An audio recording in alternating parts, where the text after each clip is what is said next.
Hello guys, welcome to our channel. We post amazing revenge stories daily. Today's first story is posted by you/howbout_that_Lipton.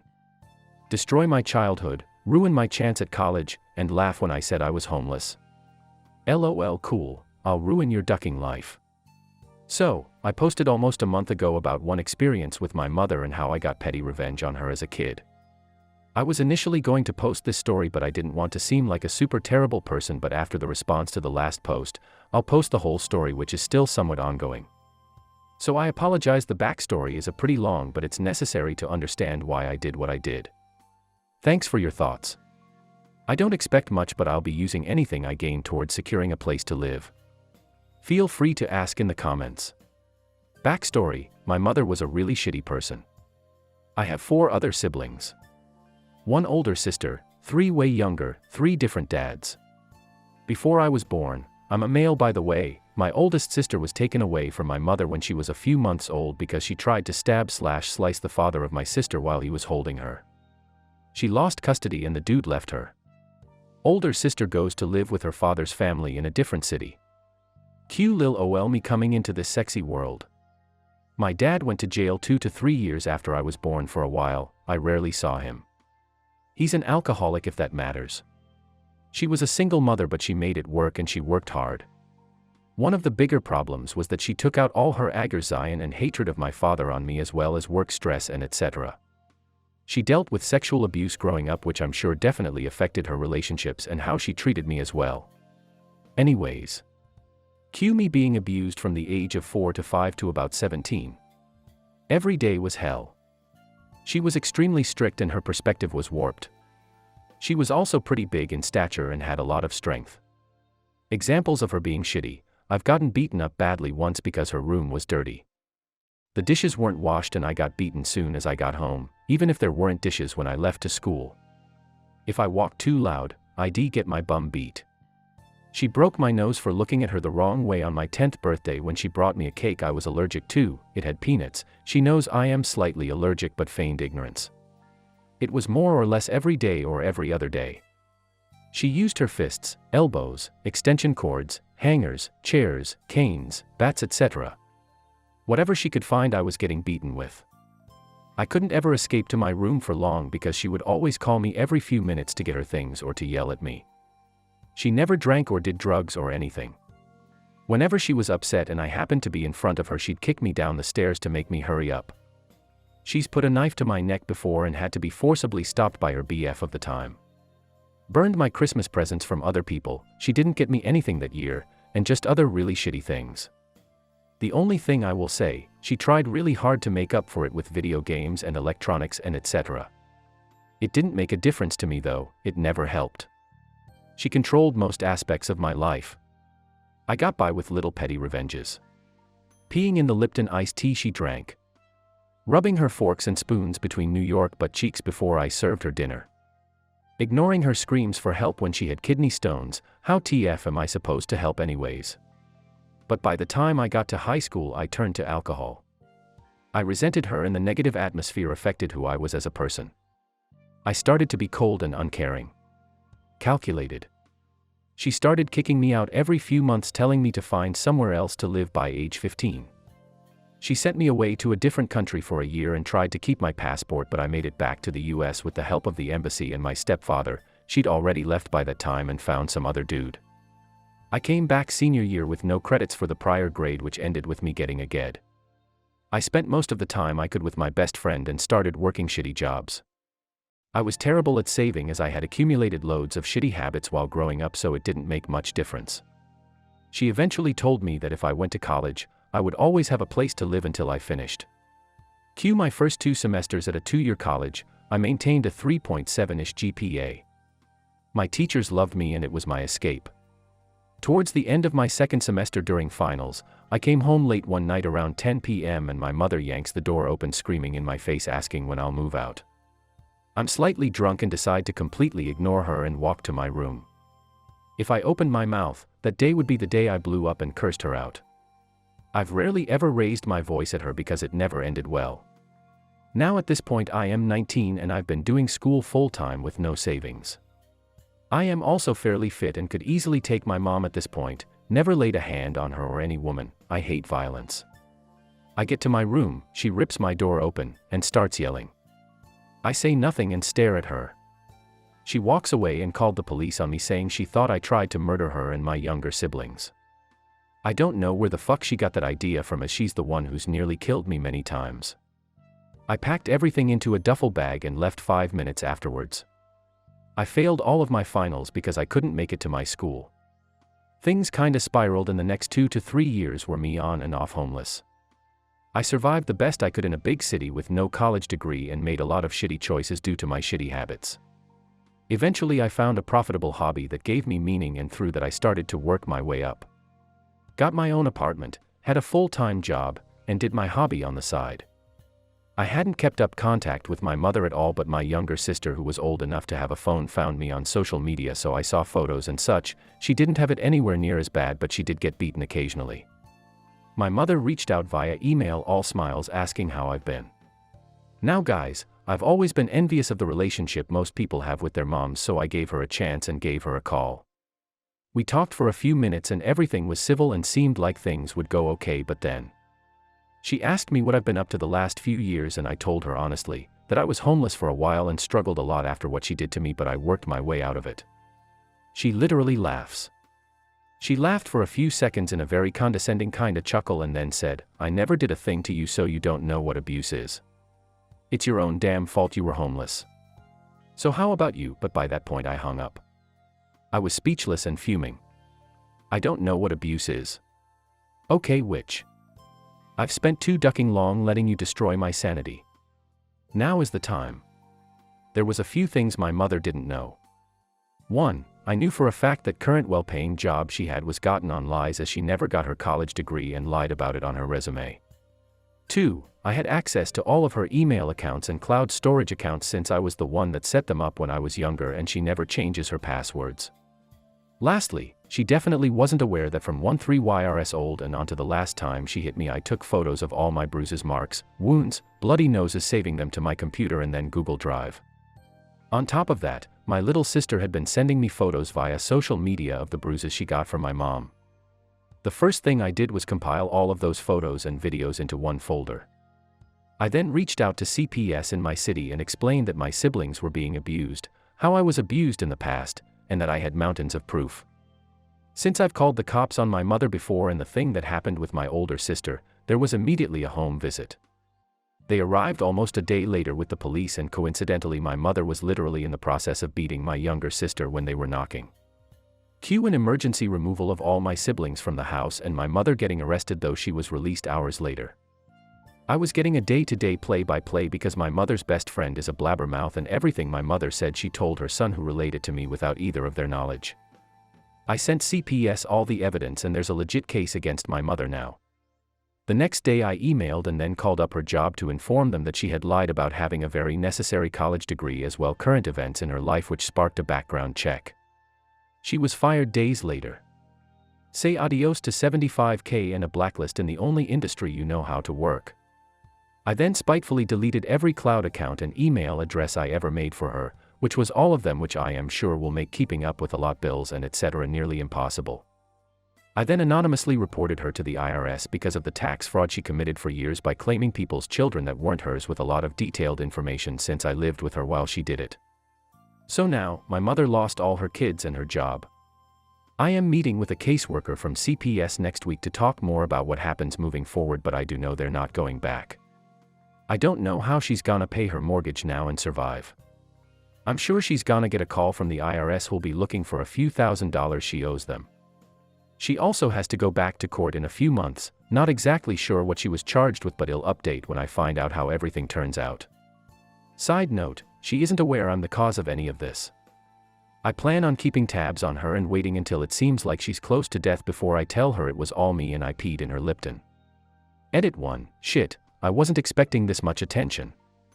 I'll try to individually reply to everyone because I hate ignoring people, but it's gonna take a while, so here are just a few general things I felt I should add. I am psychologically not in the position to take care of my younger siblings or take on a parental role.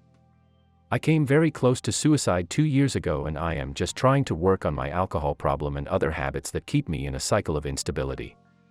No, I haven't been to any programs or therapy. I don't think it will help me in regards to my nearly constant apathy and etc.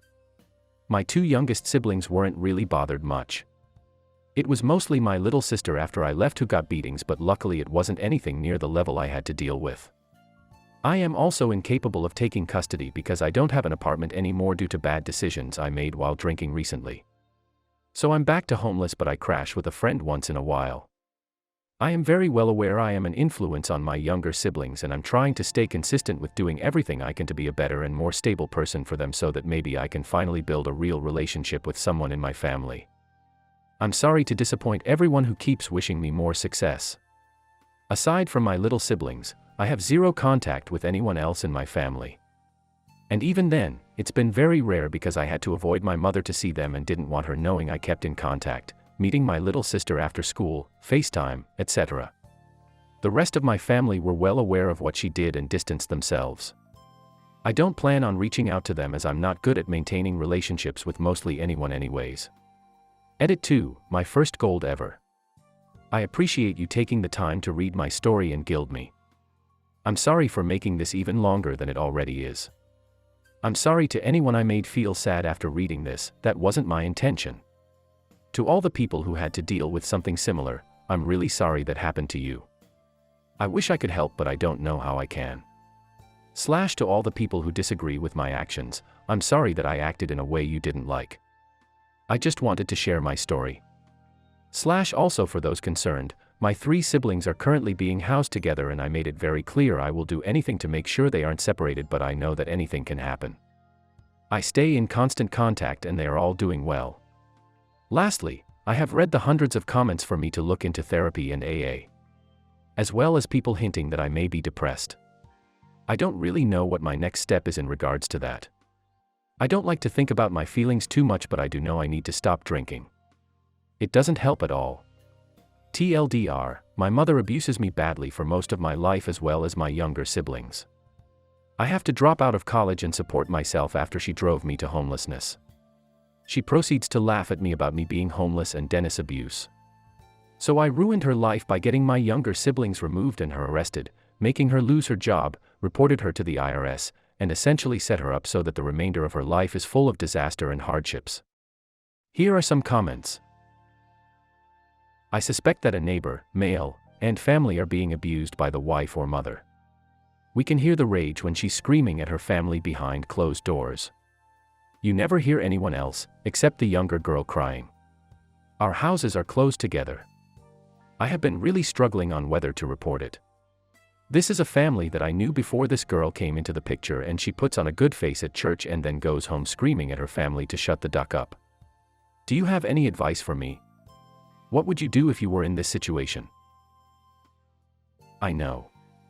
After all that shit, I would have devoted everything to the death of that woman if she was my mother. OP is actually a superhero. No mortal can endure such monstrosities. Seriously, OP, know that you're stronger than every person I've ever met. That sucks you had to go through that, but at least you saved your sisters your pain. Good job on you. I hope for the best for you and you sisters. You seem like a good person trying his best. Best of luck from a random stranger. Now getting ahead to our today's final story posted by you/dignified dingo. How a friendship was broken. This story is 100% true, and I even left in the parts that I didn't really want to admit to. I don't know if this story will fit proper in this sub, nor if anyone will like it. It is not a story of me at my best, but it is revenge. I was 18 years old in 2001 and just started getting into the party scene. I liked the drugs, I liked the dance music. I'm an introvert, and I was trying to become social. During this time, I met some friends. John became my best friend for a decade, and Brian. At the time, I had just totaled my car, so John would drive for me, and we did everything together. He liked the same sports as me, was very giving, and was down to do all the crazy shit that I would impulsively want to do. As a thanks for him being such a good friend, I would pay for gas and drugs. At the time I was dealing drugs and ecstasy, not major dealing, but I usually had drugs, and John would never pay for what I gave him. Brian was a rave child. Already pretty burnt out from drugs, but he was a lot of fun, knew lots of people, introduced me to the rave scene. Now I worked and was dealing on the side, so I had okay money. I would start paying for Brian to get into clubs and for drugs sometimes. He was kind of a mooch though, so I started cutting him off. Then things started going missing. He stole my expensive sunglasses, he stole drugs, and money from me. He stole from other dealers, and there were people looking for him.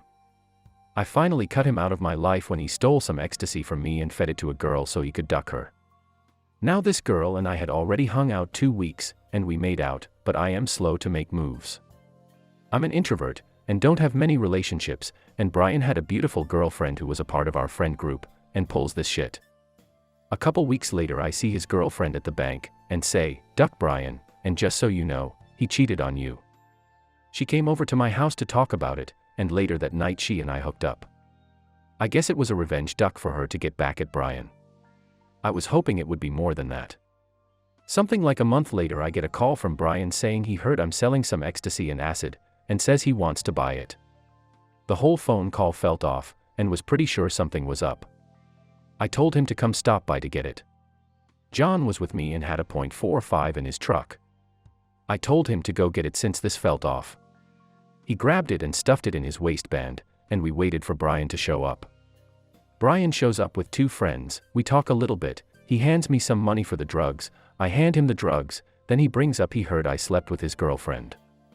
I told him if he wants to talk about this or handle it, let's go over here and handle it. Just then, one friend tackles John to the ground, the other pins me. John is fighting the other guy, while my arms are pinned behind me and Brian is punching and kicking me in the face. He then steals the rest of the drugs I had on me, but leaves the money he just gave me for the drugs he paid for, ducking idiot, and all 3 of them take off running. I go to pull the .45 from John's waistband, but he blocks me from grabbing it and tells me it's not worth it. I find out the next day that the whole reason Brian did that was for a quick fix before he left town. That night he was on his way across the country to live with his sister. I was livid. I thought about finding out where he was living and driving there myself with my .38 special. I was so angry it was affecting my sleep and all my waking moments. For months and months this went on. 10 months later, I'm at a friend's house when there is a knock on the door. I turn around as the door opens, and it's Brian. He says, "Is Michael here?" Then noticed me and says, "Never mind," slams the door and runs. I find out that he burned all his bridges at his sister's house, and had to move back with his parents. A week later I go to my friend's house and have him call Brian over. John talked me into leaving my gun in the car. He had a small bat to regulate with, but I told him this was between Brian and I, and told him to stay back unless things go bad for me. Did some coke, gave John some coke, and we were ready to go. The house had a 20-foot walkway to it with railings, and a car was parked at end of it, and had tinted windows. We waited in the car until Brian walked up to the door, then I charged out of the car and run at him as fast as I can. "Oh shit," Brian said. "Oh shit is right," I said as I smashed him as hard as I could in the face. We fought for a minute, while John stood at the end of the walkway with the bat in his hand. Brian had one good punch on me that I ended up chipping a tooth from. The cocaine made me bite down too hard when he hit me. He then made a run for John, and punches him in the face. John wasn't having that, so he pulled out the bat, and started beating him. Brian fights him for the bat, but John is stronger and rips it out of his hands and passes it to me. I started beating him with the bat as he fought John. I'll give Brian credit though, I told him to lay down and this will go a lot easier, but he stayed up fighting the whole time. I started wailing into his back and head, and could see the bruises appear on his back as soon as I hit him. And then once he went down, John punted his head like a 50-yard field goal. Brian was done. As he is bleeding on the porch, Brian then asks me if we can be friends again since we are even. I was like, what the duck? No. He then asks what he has to do so he can leave. I told him to leave his clothes, and walk home. You want my clothes? No, I want you to leave them here, and go. He stripped to his boxers and walked home on a cold October with snow on the ground. Well, I thought we were dealing with this like they do on the streets. He robs me and beats me, so I beat the duck out of him. But no, he goes home to his parents' house, and then calls the cops on me. So the cops came and arrested John and I. So, I took as much of the blame as I could so John wouldn't go to jail for as long as I did, but he did end up doing some time. I hate jail and prisons, but that night I was able to sleep knowing Brian was sleeping in the hospital. This story is 20 years old now. Since then, I've never had another friend that takes advantage of me. Brian was the one who taught me a valuable lesson: don't invite people like that into your life. I dealt with a lot of anger issues back then, but I've never beat another person like this again, and I've learned how to handle anger better. I honestly don't like fighting, but I was so good to this friend who just kept taking and then mugs me. I no longer deal drugs or use them, except for smoking weed. Doesn't stop me from fucking up still though, since this wasn't the last time I was arrested. Here are some comments. This is quite a story, man. I'm glad to know that you got back at that a-hole. But how are you doing, man? I just want to know if you're doing okay because you said that this was not the last time you were arrested. Although I don't advocate violence, this was a righteous hoop ass. I would have pulled a bit of time for it too, and you did duck his chick so you came out on top. Bravo, my man. Did you ever find out what happened to Brian after that? OP. I can't imagine anything good. Bad things tend to happen to people in that kind of crowd when they talk to cops. This is a true nuclear revenge. Hell, this is a Holocaust revenge. What a story, man. Brian was a ducking bastard. Hope you never had to see him again. You and John should have finished the job. This is the end of today's video. I hope you enjoyed the video. If you liked it, please don't forget to hit the like button and comment below. If you don't want to miss such more videos, please don't forget to subscribe us.